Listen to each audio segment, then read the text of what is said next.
A presentar a nuestro invitado de hoy, es Marcelo Barreiro, investigador de la Facultad de Ciencias, también docente grado 5 del Departamento de Ciencias de la Atmósfera, Ciencias de la Atmósfera de la Facultad, con un estudio sobre clima en nuestro país. ¿Qué está pasando? ¿Están aumentando las temperaturas?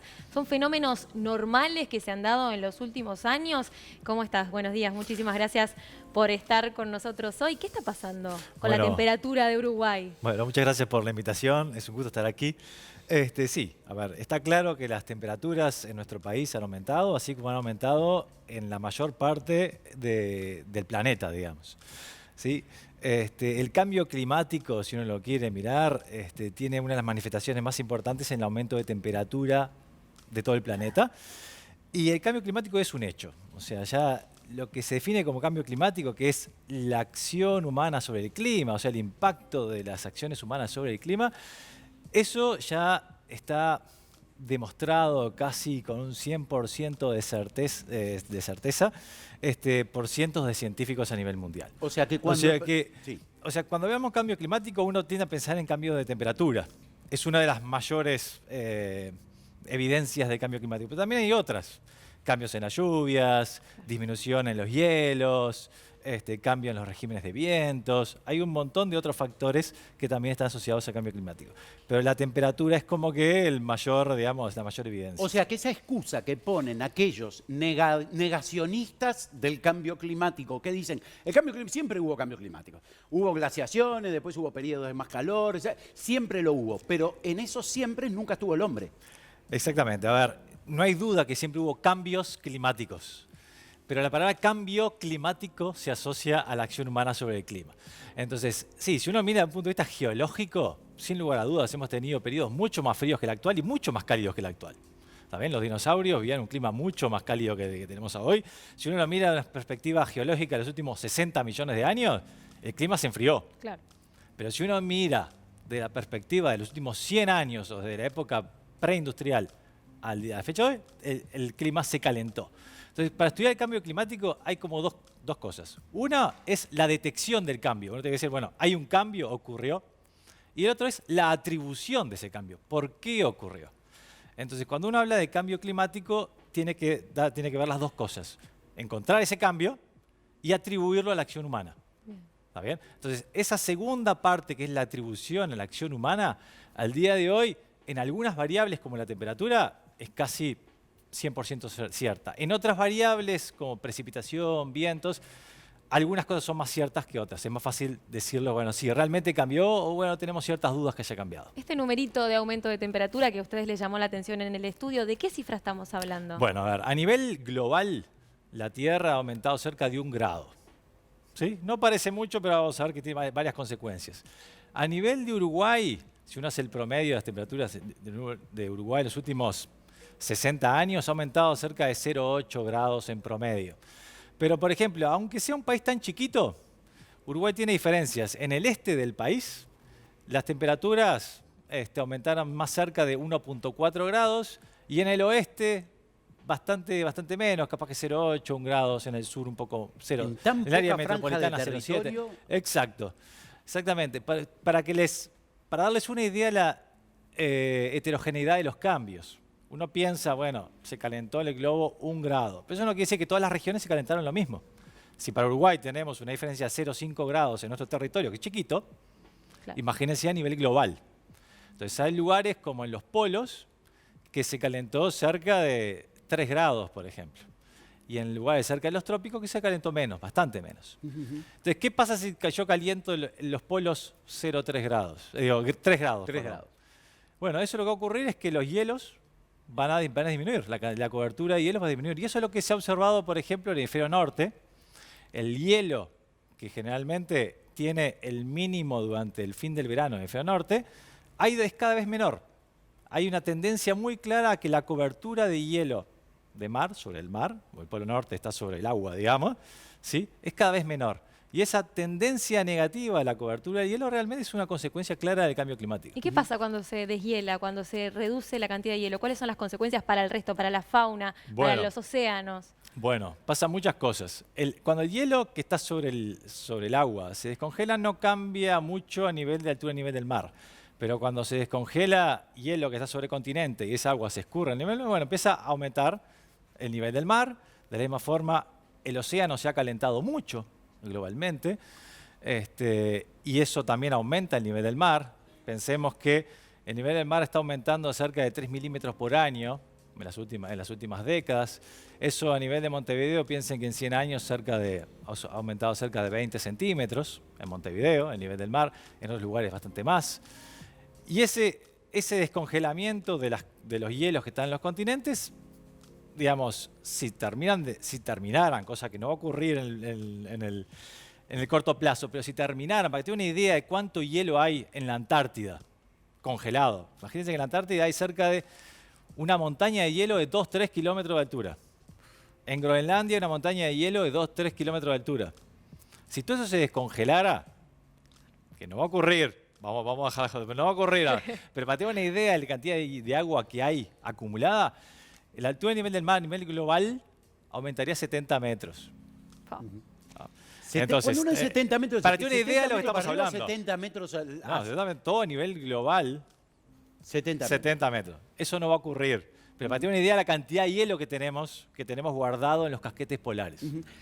Los incendios en Australia, Brasil, Portugal, España, que son habituales además, ¿tienen algo que ver con el cambio climático? Bueno, una de las cosas que tiene el cambio climático es que no solo cambian las condiciones medias, las condiciones promedio. O sea, yo le dije, bueno, ha cambiado cerca de 1 grado la temperatura media global. Yo qué sé, vos decís 1 grado, no parece mucho. Pero acompañado de ese grado, también viene un cambio en la variabilidad del clima. Es decir, viene el cambio, bueno, por ejemplo, va a haber más sequías, va a haber más inundaciones, va a haber más... O sea, la variabilidad del clima que se manifiesta a través de la cantidad de sequías, de inundaciones, de eventos extremos de lluvia, etc., eso también está cambiando con el cambio climático. Entonces, una de las consecuencias bastante claras del cambio climático es que los eventos climáticos extremos como sequías, inundaciones, o eventos meteorológicos extremos como lluvias intensas, también está aumentando. Entonces, ¿qué pasa? Si tenemos más sequías, aquellas regiones que son más secas, como Australia, que ya de hecho es una zona bastante seca, sí, además tenemos sequías más prolongadas, es esperable que vaya a tener incendios, porque bueno, evidentemente si no tenemos agua, digamos, en los bosques y no son limpios, van a generar ¿Cuál fue el incendios. resultado de la cumbre o del encuentro de París, que iba a ser en Chile, que terminó siendo, bueno, sí, en París? Bueno, no, fue Madrid. En Madrid. Fue en Madrid, la COP25 fue en Madrid. Bueno, recordemos que son las COPs, ¿no? La COP significa Conference of the Parties, o sea, conferencia de las partes, y que son instancias a nivel internacional que ocurren desde 1995 a la fecha todos los años. Y la idea de estas instancias es negociar entre todos los países, ¿sí?, que se limiten las emisiones de gases de efecto invernadero, que son quienes están causando este calentamiento. Entonces, eso ocurre desde 1995. El primer intento para limitar las emisiones fue el Protocolo de Kioto, 1997, que no funcionó mucho. Fue ratificado, pero realmente no dio lugar a buenas... realmente no disminuyó las emisiones.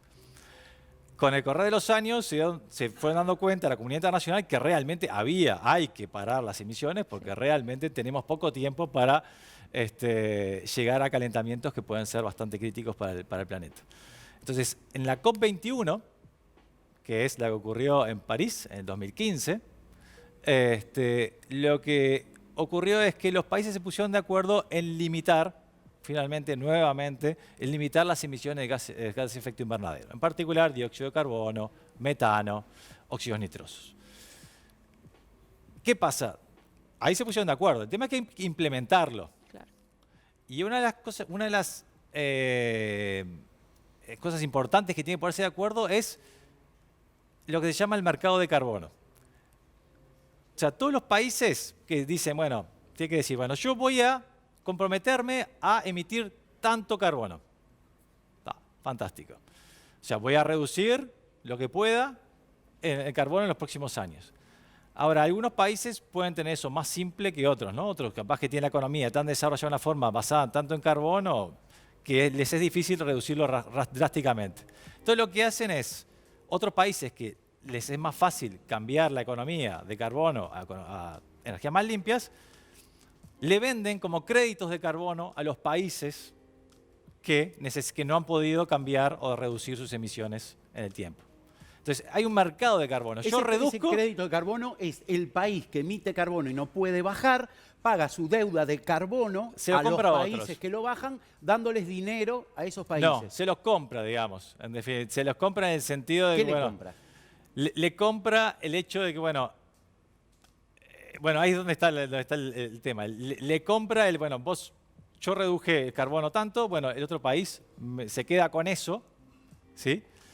Y entonces el otro país puede decir, bueno, yo bajé el carbono, pero en realidad lo bajó el original. Sí. Las negociaciones fundamentales...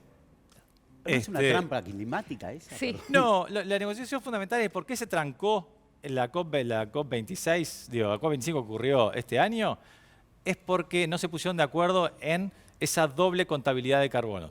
¿Quién es el que está realmente disminuyendo el carbono? ¿El que compra o el que realmente lo hizo? Ahora, Marcelo, sustituir el carbono la contaminación, el exceso de carbono por dinero, ¿no es exactamente lo mismo? Bueno. ¿No es una trampa absoluta? A ver, creo porque que entonces yo tengo mucho dinero, le pago a los otros, no bajo nada, sigo contaminando.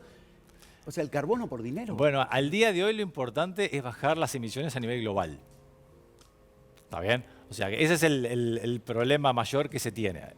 ¿Cómo se haga? Lo ideal sería que todos los países pasaran a energías más limpias, claramente. Pero la dependencia del petróleo y del carbón, específicamente, todos los combustibles fósiles que tiene la economía a nivel mundial, hace que, bueno, algunos países logren hacer el cambio, como nosotros hicimos un cambio de matriz energética bastante importante en la electricidad, ¿no? Que ya a esta altura es 100% de la energía eléctrica que usamos es energías renovables, pero otros países no la tienen tan sencilla.